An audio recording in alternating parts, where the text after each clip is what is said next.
මේ කතාවේ කතා නායකයා වෙන්නේ සජිත. සජිත වයස අවුරුදු 22ක් පසු වුණු තරුණයෙක්. උසස් පෙළ දක්වා අධ්‍යාපන කටයුතු කෙරූ ඔහු උසස් පෙළින් පසු පුවත්පත් වාර්තා කරන ආයතනයක රැකියාවට ගියේ ඔහුගේ පවුලේ තිබූ ආර්ථික අපහසුතා නිසාමයි. සජිතගේ පියා මීට වසර 3කට පෙර රියා අනතුරක් හේතුවෙන් එක්තැන් වී සිටින අතර ඔහුගේ සියලු කටයුතු කරනුයේ සජිතගේ මවයි. තාරුකා ඒ සජිතගේ නැගණියයි. ඇය මේ වන විට උසස් පෙළ විභාගය සඳහා අධ්‍යාපන කටයුතු කරයි. පියා එක්තැන් වීමත් සමග පවුලේ සියලු වැඩ කරන්නට වූයේ සජිතයි. ඒ ඔහුගේ ඥාතීන්වත් ඔවුනට කිසිදු පිළිසරණක් නොමැති වූ තැනයි. උසස් පෙළ ප්‍රතිඵල බලාපොරොත්තුවෙන් සිටි සජිතට සිදු වූයේ තම පියාගේ ස්ථානය ගැනීමටයි. තම පියා රැකියා කටයුතු කළ ස්ථානයෙන්ම ඔහුට රැකියාවක් ලැබීම සතුටුදායක වුවත් එහි ඔහුට නම් සතුටක් නොවීය.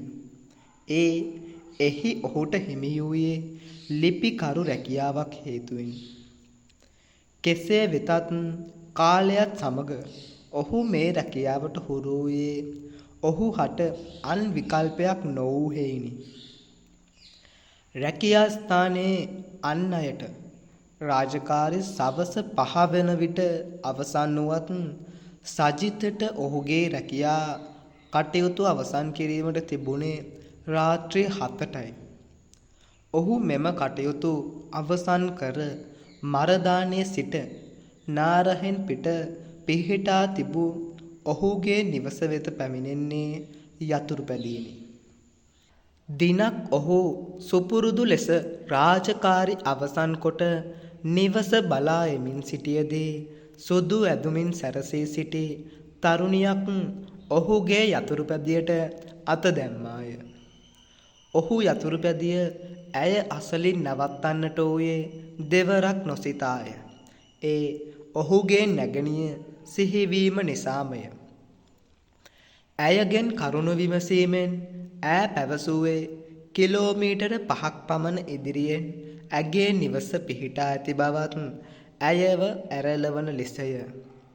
සජිත ඇරලවීමට කැමති වූයේ මේ රෑ පාරේ තරුණියක් තනිව සිටීම උචිත නොවන නිසාය.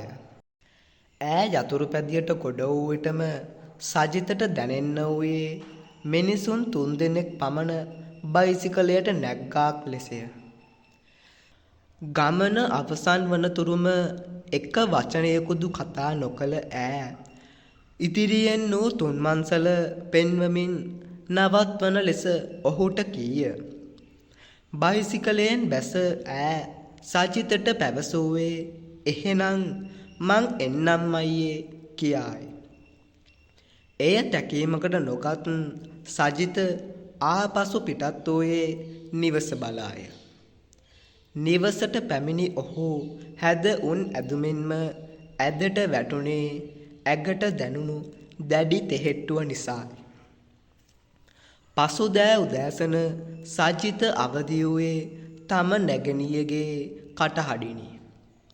ඇය ඔහුගේ ඇද ළඟ සිටියේ තේ එකක්ද අත්ැතිවයි.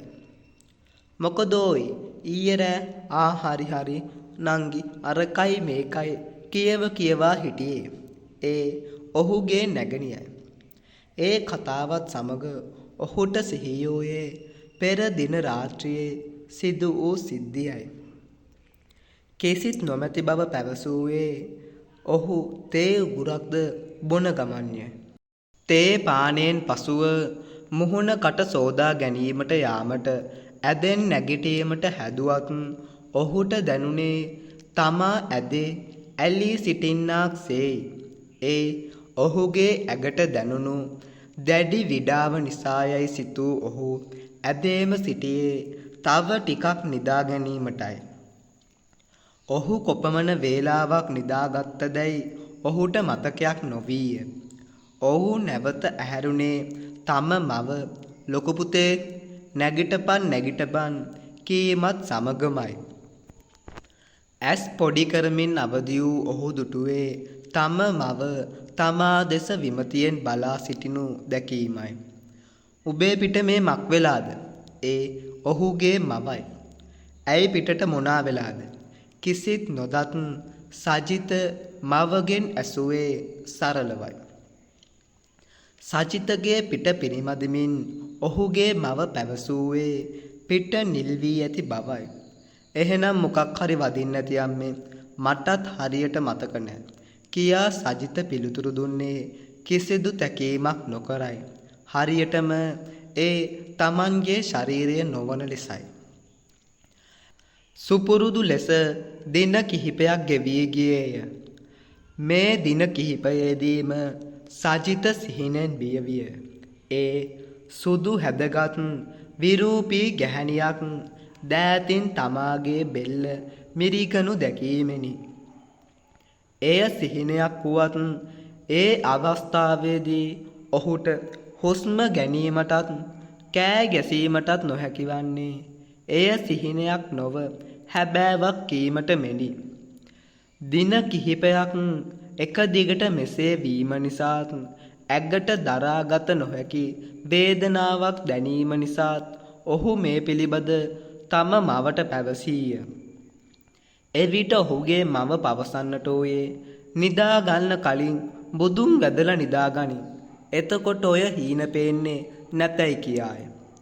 මව මේ පිළිබඳ සිතුවේ සජිත තමාට විහිළු කරනවා යයි සිතාය. ඒ කිමදයත් සජිත නිතරම විහිළුවෙන් තහළුවෙන් සිටින්නෙකු වීම නිසායි.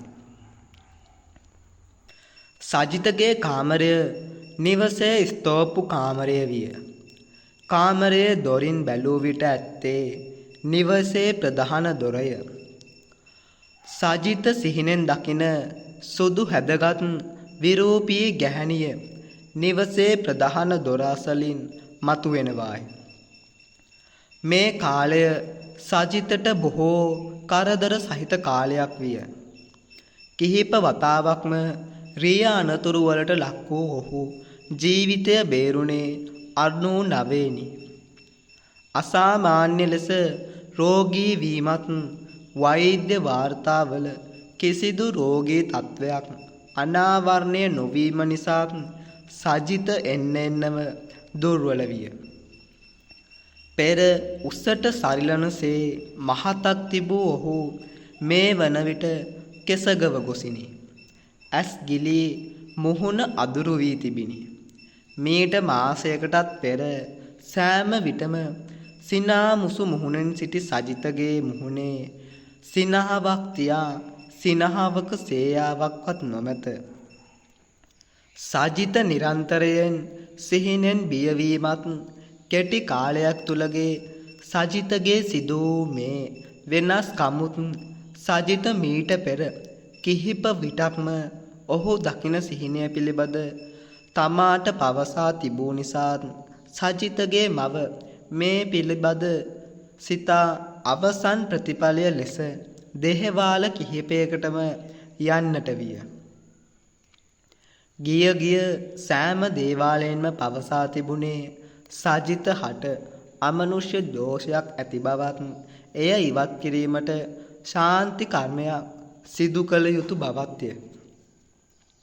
සජිතගේ මවහට අන් කිසිදු විකල්පයක් නොවූ හේයින් ශාන්ති කර්මය සඳහා අවශ්‍ය කළමනා සූදානම් කරන්නට විය.